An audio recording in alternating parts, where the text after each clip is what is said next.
Hello friends.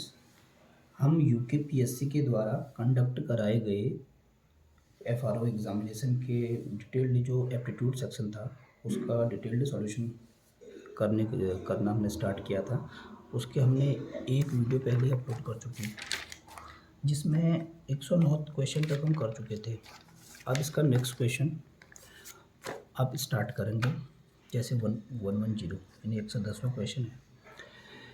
एक औरत के चित्र की ओर इशारा करके एक व्यक्ति ने कहा, ये कोई सपोज कोई फीमेल है, एक महिला है, इसकी पिक्चर लगाई गई है कहीं पे, इसकी ओर कोई मेल ने क्या कहा, एक व्यक्ति है, इसके चित्र को देख के कह रहा, वो बोल रहा है कि उसकी बहन के पिता, यानी इसी की सिस्टर है, इसी की सिस्टर मान लो कोई ऐसे है, इसकी सिस्टर है। हम हमेशा नेगेटिव नेगेटिव साइन से शो करते हैं कि फीमेल जेंडर को और प्लस से मेल जेंडर को। बहन के पिता, इसके पिता, यानी ये अलग जनरेशन है, ये तो एक दोनों एक ही जनरेशन में आते हैं, इसलिए हम इसको एक ही पंक्ति में लिखेंगे। इसके पिता, इसके पिता बोल रहे हैं, सपोज के पिता पिता हो गए पी, इन दोनों के पिता हो गए। मेरे दादा, कोई मेल है मान लो कोई भी एम, जो ये एम नाम का कोई मेल है जो इस फीमेल की आकृति को देखते हुए बोल रहा है कि इसकी सिस्टर के पिता मेरे दादा के अकेले सुपुत्र हैं। इसके जो इसके यहाँ पर फादर आएंगे, इसके भी यहाँ पर सपोज कोई ये फादर वाला, ये दूसरा जनरेशन, और इसके बाद भी इसका तीसरा जनरेशन, दादा कह रहा है। इसके जो दादा हैं, दादा के जो पुत्र, जो सुपुत्र हैं, वो इसके पिता हैं, यानी इन दोनों के पिता एक ही हैं। इसके पिता जो हैं, इसके दादा के अकेले सुपुत्र हैं बता रहा है, तो इसका मतलब ये दोनों के पिता हैं, ये दोनों के पिता सेम हैं, यानी ये दो बहनें हैं, ये इनका भाई है। तो ये बोल रहा है व्यक्ति का चित्र वाली औरत से क्या संबंध है, तो ये इसका भाई हो जाएगा, क्योंकि दो बहनें हैं तो इसका भाई हो जाएगा। इसका आंसर आएगा भाई। इसका नेक्स्ट क्वेश्चन 111 कहते हैं, नीचे लिखी श्रृंखला में कितने ऐसे 7 हैं जिनकी पूर्ववर्ती संख्या 6 है और अनुसरण करने वाली संख्या 4 नहीं है। यानी जिसके पूरे सीरीज में हमें ऐसे नंबर ऑफ 7 की संख्या निकालनी है जिसके जस्ट पहले तो 6 आएगा, और उसके बाद जैसे मान लो कि 7 6 कुछ भी, और बट 4 नहीं होना चाहिए। मान लो 1, यहाँ पर 1 हो सकता है, 2 हो सकता है, 3 हो सकता है, 4 नहीं हो सकता, 4 को मर कैंसिल, कोई और नंबर हो सकता है इसके जस्ट बाद में। तो ऐसे नंबर ढूंढने हैं हमें। सबसे पहले हम 7 ढूंढेंगे, 7 ये, इसके पहले 6 है नहीं, आगे बढ़ेंगे, एक 7 ये है, इसके पहले तो 6 है बिल्कुल सही, बाद में 4 है नहीं, तो यानी एक पेयर ये बन गया, एक पेयर बन गया हमारा 7 6 5 का, एक पेयर बन गया। इसके आगे 7 फिर मिला, लेकिन इसके पहले 6 नहीं है, आगे बढ़ेंगे, 7 इसके पहले 3 है, यानी 6 नहीं है, इसको भी हटाओ, एक 7 ये मिल गया, इसके पहले तो 6 है, हाँ, और बाद में 4 भी नहीं है, यानी 2 है, ये भी काउंट होगा, 6 7 2, ये दूसरा हो गया। फिर आगे बढ़ेंगे, एक 7 ये है, इसके जस्ट पहले तो 6 है, लेकिन आफ्टर वाली कंडीशन ये फॉलो नहीं करती, क्योंकि 6 तो पहले मिल चुका है ऑलरेडी, लेकिन 4 कंडीशन में है कि उसके जस्ट बाद 4 नहीं आना चाहिए, यानी टोटल ये 2 ही पेयर बनेंगे, टोटल 2 इसका आंसर आएगा। ए प्लस बी का अर्थ, ये थोड़ा लंबा क्वेश्चन है क्योंकि चारों के चारों ऑप्शन को भी सॉल्व करना पड़ेगा। भले इसमें हम हिट एंड ट्रायल मेथड लगा सकते हैं, बट इसको मैं इसके लिए अलग से वीडियो बना दूंगा, इसके लिए, इस क्वेश्चन को अलग करने के लिए। इसके लिए 13th क्वेश्चन देख लीजिए। इसके बाद 2 की power x is equal to 3 की पावर y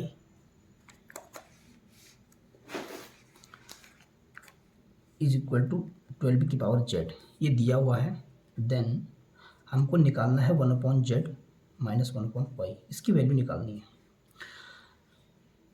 तो दोस्तों जो भी हमें वैल्यू कोई इक्वल में दी होती है, एक दूसरे के इक्वल में कोई वैल्यू, तो उसको हम कोई भी वेरिएबल पुटअप कर लेते हैं। सपोज 2 की power x is equal to 3 की power y is equal to 12 की power z is equal to कोई वेरिएबल k मान लिया हमने, तो यानी ये भी इसके के इक्वल है, ये भी के इक्वल है, और ये भी के इक्वल है, तो तीनों सेपरेट कर दीजिए। 2 की पावर x इक्वल टू के, तो यहाँ से हमेशा क्या होता है, अगर ये पावर हटेगी यहाँ से तो इसके 1 में आ जाती है, यानी 2 इक्वल टू आ जाएगा के की पावर 1/x, ये आ जाएगा।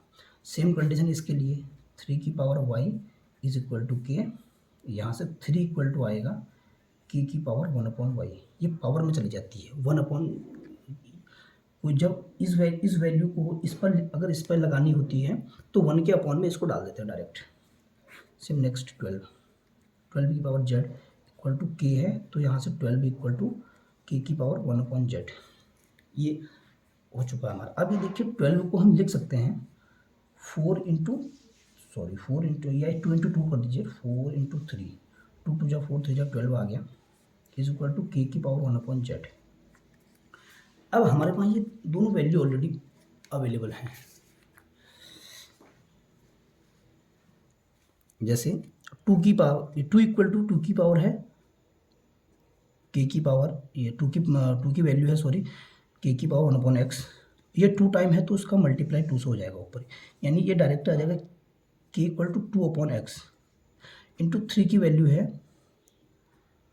के की power 1 upon Y is equal to K की पावर 1 अपॉन जेड। जब भी हमारे पास कोई वैल्यू, जैसे हमारे पास कोई एक फॉर्मूला होता है एक्स की पावर m इंटू एक्स की power n is equal to होता है एक्स की पावर m प्लस n, यानी जब बेस सेम होते हैं तो पावर ये मल्टीप्लाई होने पर पावर आपस में जुड़ जाते हैं, तो ये फॉर्मूला यहाँ पे यूज़ किया जाएगा, यानी के की पावर आ जाएगा हमारा ये 2 upon X plus 1 upon Y is equal to K की पावर 1 अपॉन जेड। जब भी बेस दोनों इक्वल के लेफ्ट साइड और राइट साइड बेस सेम होते हैं तो इसके पावर्स को हम इक्वेट कर देते हैं, यानी 2 अपॉन एक्स इज न plus 1 upon Y is equal to 1 upon Z. तो यहाँ से निकाल दीजिए, इसको इस साइड लेके जाइए, यानी 2 की power X is equal to 1 upon Z minus 1 upon Y, इसी की वैल्यू पूछी गई है, 1 upon Z minus 1 upon X पूछा गया है। इसका आंसर आएगा 2 अपॉन एक्स, 2 अपॉन एक्स इसका आंसर है, 2 अपॉन एक्स इसका आंसर आ जाएगा। इसके बाद नेक्स्ट क्वेश्चन है 114।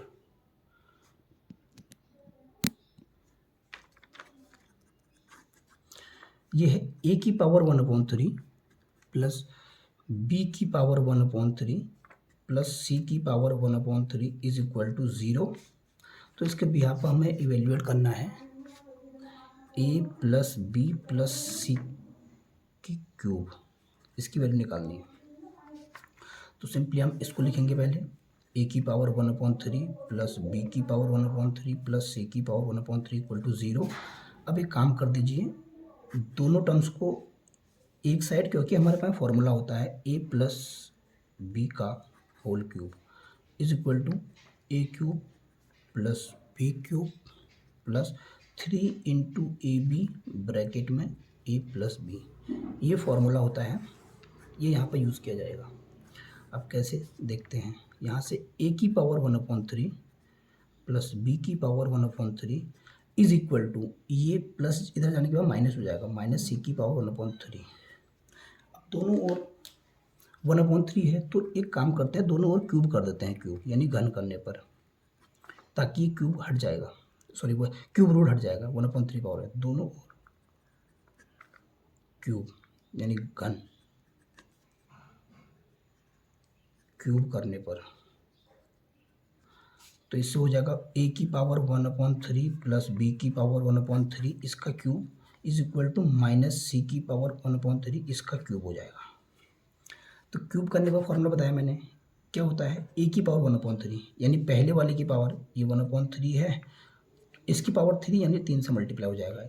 सेम बी की power 1 upon 3 multiply by 3 plus 3 a b, a की जगह है हमारा ए की पावर 1 अपॉन 3 इंटू बी की पावर 1 अपॉन 3 और ब्रैकेट में ए प्लस बी की वैल्यू है हमारी माइनस सी की पावर 1 अपॉन 3, तो ये माइनस सी की पावर 1 अपॉन 3 ये ऐसा आ जाएगा इज इक्वल टू, माइनस का क्यूब करने पर, अगर माइनस को अगर हम इवन संख्या में करेंगे जैसे 2 4 6 8 तो ये माइनस का प्लस हो जाएगा, लेकिन 1 3 5 7 ऑड में आएगा तो ये माइनस का माइनस ही रहता है हमेशा, तो माइनस सी की पावर 1 अपॉन 3 इंटू 3 कर दीजिए।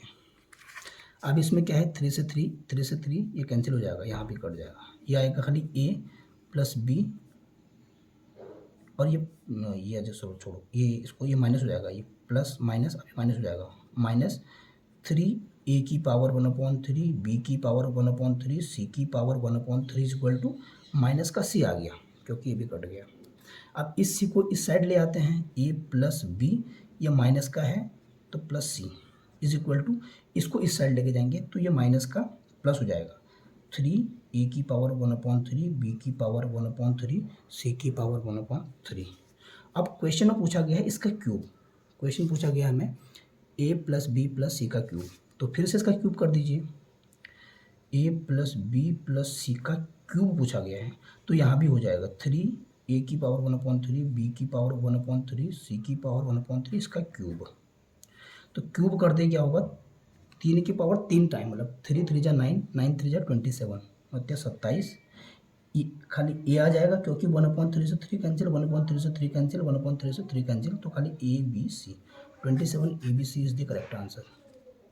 इसका आंसर आ जाएगा इसका 27 ए बी सी।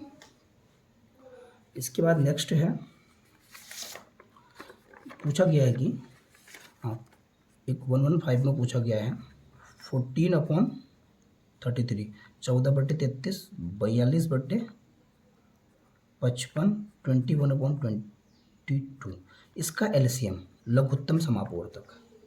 एक बात याद रखना, कभी भी अगर हमें, इसको फ्रैक्शन बोलते हैं यानी भिन्न, जिसमें न्यूमरेटर अपॉन डिनोमिनेटर यानी अंश अपॉन हर के फॉर्म में कोई भी वैल्यू होती है, उसका हमें एलसीएम निकालने के लिए, अगर एलसीएम निकालना है तो इसका फॉर्मूला होता है एलसीएम ऑफ न्यूमरेटर्स, यानी अंशों का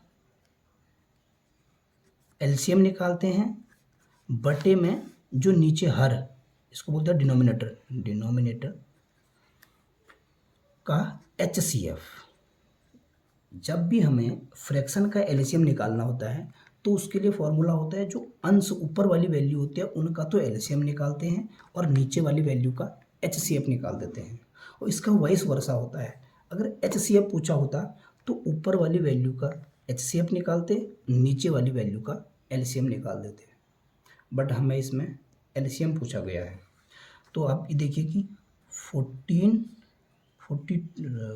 और 21, इनका एलसीएम कितना होगा, एलसीएम इन तीनों का एलसीएम निकालना है, एलसीएम इनका, और नीचे है तुम्हारा 33, 55, 22, इनका एचसीएफ, ये इसका आंसर होगा। तो एलसीएम क्या होता है, एक ऐसा नंबर जो इससे भी डिविजिबल हो, इससे भी हो, इससे भी हो।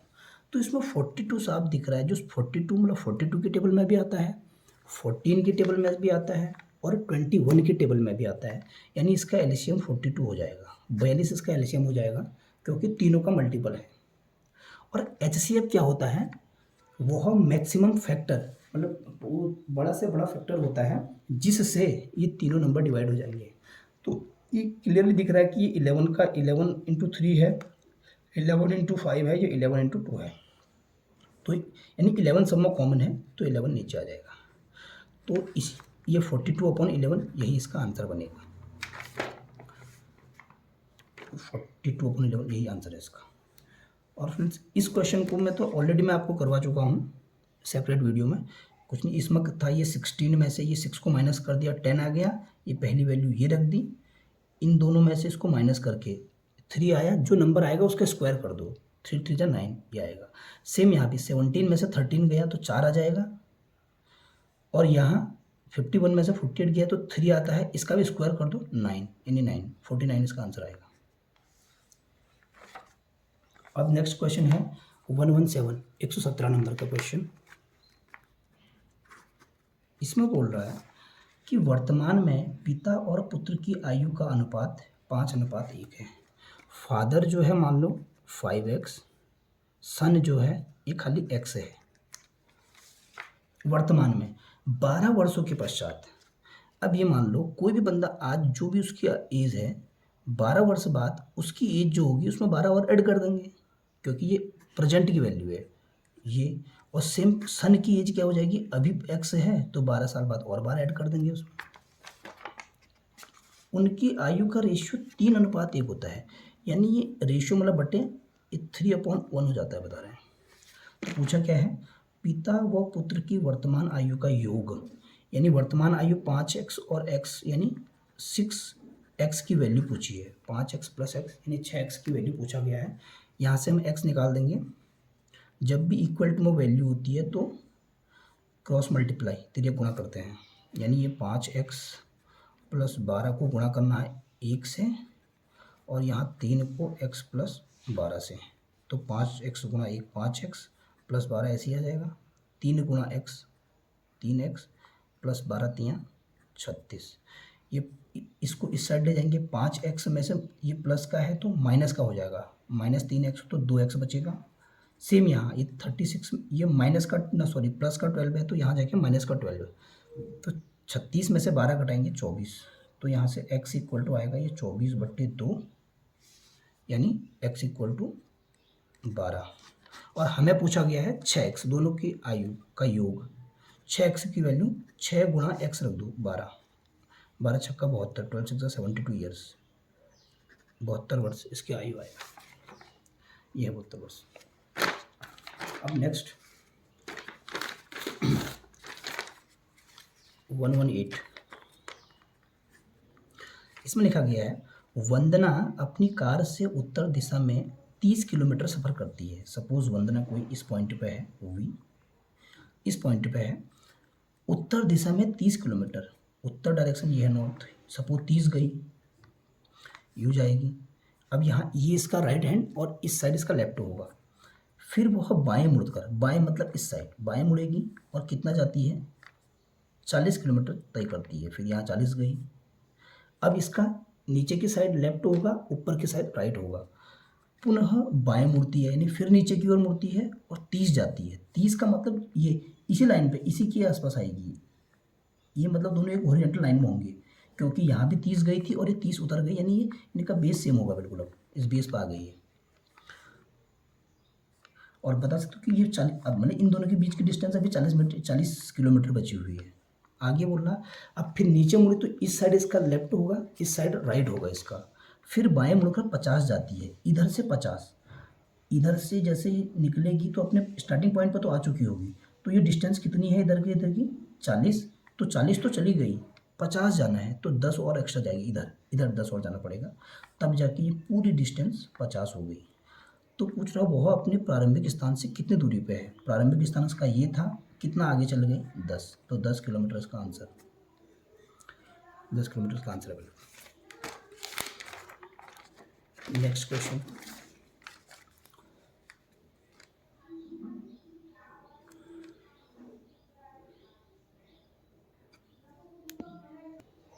नेक्स्ट सीरीज का है जो दिया हुआ है 0 6 24 60 120 210 एंड हमें निकालना है नेक्स्ट टर्म। अब कभी भी इस टाइप का सीरीज दिखेगा तो कभी पहले सबसे पहले आपको देखना है कि स्क्वायर नंबर के आसपास कहीं पर बन रहा है कुछ, पहले स्क्वायर ना दिखे तो क्यूब में बनेगा, ये दो पहले सबसे पहले आपको कसौटियाँ लगानी है, ट्राई करना है उसमें। तो ये अगर स्क्वायर के साथ प्लस माइनस करके अगर 1 का स्क्वायर -1 करें तो 0, 2 का स्क्वायर ये नहीं बन रहा है प्लस में, क्योंकि 3 का स्क्वायर 9 ये नहीं बन रहा है बिल्कुल। क्यूब वाला देखेंगे तो 1 का क्यूब अगर -1 कर दें तो 0, 2 का क्यूब 8 होता है, हाँ अगर इसमें से यही नंबर 2 को ही माइनस कर दें तो 6, 3 का क्यूब 27 में से अगर 3 नंबर माइनस कर दें 24, तो ये बन गया। यानी हमें मतलब एक से लेकर नंबरों को जैसे उनका क्यूब करना है और उसी नंबर को उसमें माइनस कर देना है। जैसे 1 का क्यूब -1, यानी 1 का क्यूब 1 होता है -1 0, 2 का क्यूब -2, 2 का क्यूब होता है 2 × 2 × 2 3 बार, यानी 2 दूना 4 दूना 8 आ गया, 8 - 2 = 6। सेम 3 का क्यूब -3, तो 3 3 9 27 -3 = 24, तो ये आ गया 1 का क्यूब 2 का क्यूब 3 का क्यूब 4 का क्यूब 5 का क्यूब 6 का क्यूब। अब बचेगा हमारा 7 का क्यूब, 7 का क्यूब -7, 7 का क्यूब यानी 7 × 7 × 7, 7 49 49 7 343 में से -7 कीजिए, ये आएगा 336, यही इसका आंसर बनेगा 336। नेक्स्ट क्वेश्चन 120, 6 व्यक्ति P Q R S T एवं U एक वृत्ताकार मार्ग में केंद्र की तरफ मुंह करके बैठे हुए हैं। ये हो गया, इसमें 6 लोगों को बैठा दो, 1 2 3 4 5 6। आर जो है पी के दाहिने से तीसरा है, आर जो है पी के दाहिने से तीसरा, ऐसा। अगर यहाँ पर मान लो हम किसी भी पॉइंट को अगर पी मान लो, जैसे ये पी सी को मान लो 1 2 3, ये आर हो जाएगा। दाहिने से तीसरा है, क्यू टी के बाएं से तीसरा है, क्यू टी के बाएं से तीसरा है, ये कंडीशन बनेगी, यानी टी का जो बाएं से तीसरे देंगे तो क्यू मिलेगा। तो इसमें हम इसके बारे में कुछ नहीं कह सकते, अगले लाइन पढ़नी पड़ेगी इसके लिए। यू पी तथा टी के मध्य में है, यू पी तथा टी के मध्य में है। पी यू इधर आ सकता है, आराम से इधर फिट कर सकते हैं इसको टी, लेकिन ये साइमल्टेनियसली ऐसे ही बन सकता है कि यू इधर और टी इधर, यू इधर भी आ सकता है टी इधर भी आ सकता है, लेकिन ये पॉसिबिलिटी है। पहले एक इसको चेक कर लेते हैं, इस वाले मेथड को। इससे आगे एस यू के बाएं से तीसरा है, एस यू के बाएं से तीसरा है, ये आएगा तुम्हारा यू 1 2 3। अगर इसको एस दे दें हम, पहली कंडीशन में एस दे दें, तो अब यहाँ पर क्या कहा गया था, क्यू टी के बाएं से तीसरा है, टी का बायां 1 2 3, ये आ गया क्यू, बन गया बिल्कुल। तो इसमें यहाँ पर हमारा S R T, S Q R, S Q नहीं, ये गलत है, पहला ऑप्शन गलत। T S R, T S R नहीं, गलत है, क्योंकि पूछ रहा है कि घड़ी की दिशा में, यानी यूँ ही घूमना है, चाहे एस को लेके घूमे या आर को लेके घूमे, टी के घूमना इसी डायरेक्शन में, इसी S R T U, S R T U P Q, ये सही है, S R T U P Q, ये इसका आंसर है। नेक्स्ट क्वेश्चन है, find the number of triangles, यानी त्रिभुजों की संख्या निकालनी है इसमें। 121 फिगर दे रखा है, ये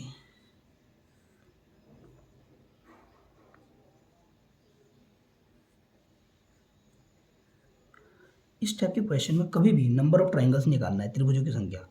त्रिभुजों की संख्या निकालने के लिए क्या करते हैं, हमेशा एक कसौटी याद रखना, जब कभी भी एक ट्रायंगल है उसका किसी भी एक शीर्ष से सामने वाली भुजा पर लाइन में डालते हैं लाइन, तो वो हमेशा ट्रायंगल को 3 भागों में डिवाइड करता है। कैसे, 1 2। इनको निकालने का तरीका होता है डायरेक्ट, टोटल इसमें अगर टोटल नंबर ऑफ ट्रायंगल निकालने हैं, इनको नंबरिंग करना, उसके बाद ऐड करना, 1 + 2 यानी 3। 3 होंगे कौन कौन से, एक ये वाला, दूसरा ये वाला, तीसरा ये बड़ा वाला। तो सबसे पहले आपको यही चीज़ें ढूंढनी है बड़े वाले इसमें भी। अब इसमें आइए, सबसे पहले ये वाला देखिए, ये इसको कोई नाम दे रखा है, कैसा नाम नेम, तो हम दे देते हैं A B C D E F G H, मान एच। सबसे पहले इसमें लिख दिए ए बी सी में, ए बी सी में सेम वही मिल रहा है हमें कि ट्रायंगल है, इसका ये शीर्ष है, इससे एक ही लाइन डाली गई है, तो इस वाले आकृति में 3 ट्रायंगल बनेंगे। कैसे, यही 1 2 और ये बड़ा वाला पूरा 3, तो इसको यूँ करेंगे तो 3 तो इसमें बन गए। सेम आपको एक इस साइड से देखेंगे तो ये भी वही मिलेगा, ये ट्रायंगल है, इसमें इस शीर्ष से यहाँ लाइन डाली गई, यानी एक ये 2 ये पूरा 3, तो 3 यहाँ बन जाएंगे। सेम कंडीशन इस वाले में भी फॉलो होती है, इसको देख सकते हैं आप, इसको इसमें 1 2 और ये पूरा बड़ा वाला 3, यानी 3 तो ये वाले इसमें इस एरिया में 3 आ गए, 3 इस वाले एरिया में आ गए 6 और 3 इस वाले एरिया में 9, तो ऐसे बन गए हमारे। अब आपको एक थोड़ा सा ऑब्जर्व करने वाली बात है, अब एक बड़ा ट्रायंगल पूरा देख लीजिए, पूरा ट्रायंगल। सबसे पहले ये देखना कि जो सबसे बड़ा बाहरी ट्रायंगल है उसका भी किसी शीर्ष से किसी सामने वाले साइड पर कोई लाइन तो नहीं डाली गई है, तो इसमें देखेंगे इस ट्रायंगल में इस शीर्ष से कोई लाइन नहीं है, इस शीर्ष से कोई लाइन नहीं है, लेकिन इस शीर्ष से एक लाइन डाली गई है, ये वाली, तो इसमें ये पूरा ट्रायंगल बनेगा। तो इसमें भी हमारे एक ये बड़ा, एक ये बनना चाहिए पूरा ये वाला, एक ये 2 और एक पूरा बड़ा वाला 3 और बनने चाहिए कायदे से। परंतु ये देखिए, ये वाला पोर्शन हम ऑलरेडी काउंट कर चुके हैं, जब हमने ये वाला काउंट किया था, इसमें 1 2 और ये 3 काउंट किया था, तो इसको ऑलरेडी कर चुके हैं हम काउंट, तो इसको यहाँ से इसमें माइनस करना पड़ेगा ये वाला, जबकि ये वाला तो हमने किया नहीं था काउंट। कैसे, क्योंकि हम पहले इस एरिया में फिर इस एरिया में घुसे हुए थे, इस पूरे में नहीं घुसे हुए थे, तो ये काउंट होगा। यानी 9 + 3 12 -1 = 11। नंबर ऑफ ट्राइंगल्स इसमें 11 बनेंगे। तो ये है आंसर। इसके बाद है 122वां क्वेश्चन।